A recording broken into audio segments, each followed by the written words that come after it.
What is going on, guys? This is Silvio with your monthly real estate rant. Today's topic, we're going to talk about oil tanks. Oil tanks are the #1 deal killer right now. Oil tank is just a large tank that's either buried underground or kept above ground. And so if the tank is above ground, it's really not a big deal. It's not a problem. The problem comes when you find an underground buried oil tank that has been abandoned or is no longer in use.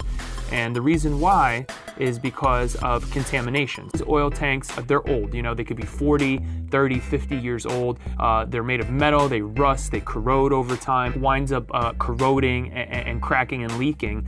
Then that oil is gonna spill out into the surrounding soil and contaminate the soil. But back in the day, nobody really cared about oil tanks. A lot of people did these conversions to natural gas and they just left the tank in the ground. What has happened is enough people have gotten sued over the last 10 years or so to the point where now it is a major deal.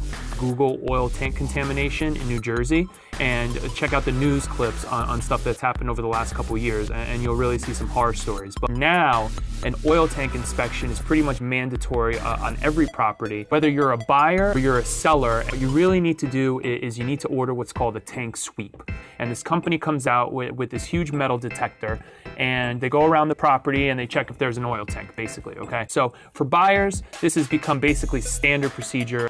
For sellers, you gotta do the sweep before you put the property on the market because you wanna know that it's there before a buyer discovers it. You do your sweep, you discover an oil tank. The next thing that you wanna do is you gotta call another company and they're gonna do what's called a tightness test and also a soil test. You have ways of determining, you know, how badly the contamination might be based on, you know, the concentration of oil within the samples that they collect. So assuming that there's no oil contamination, your results come back clean, you do what you have to do and you get the tank out of the ground.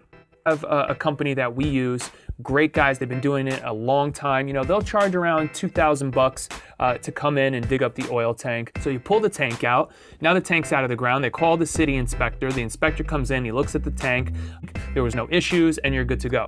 So then when the attorneys and the buyers, they start asking you, is there an oil tank on the property? Boom, all you do is you hand them that paper, everybody's happy, and you could just move forward to the next phase of the deal. What happens if there is contamination? Okay, that's where you know, you're gonna have to deal with the problem. Whatever the estimate is, just double it. Fact is, they have no idea, even though they give you like kind of a range, they really have no idea until they take the tank out and they look at the thing. They have no idea what it's gonna look like. And they dig out all this soil, okay, literally tons and tons of soil, and they test it again, they probe in generally the same area. If they find contamination again, then they dig the whole thing up again. It's a little bit scary. Gary had a house in Maplewood where he did the remediation, and you know, it cost him about $20,000. So it's not cheap. It's a little bit scary. Buyers, you know, don't freak out. Being educated about what it is, educated about what the possible, you know, consequences might be, doing the right tests and inspections to make sure you know exactly what's going on. And again, they're not 100%, but you're gonna get a good idea of it. So doing all of that will prepare you to make the right decision whether or not, okay, you know, the seller has to take this thing out, or can we just leave it in the ground and deal with it after closing? I've seen it go both ways. All right, I'll just leave it at that for now. If you wanna know more, feel free to reach out to me. Hit me up on Facebook or Instagram or text or whatever, you know, your preferred contact method is. See you guys next time.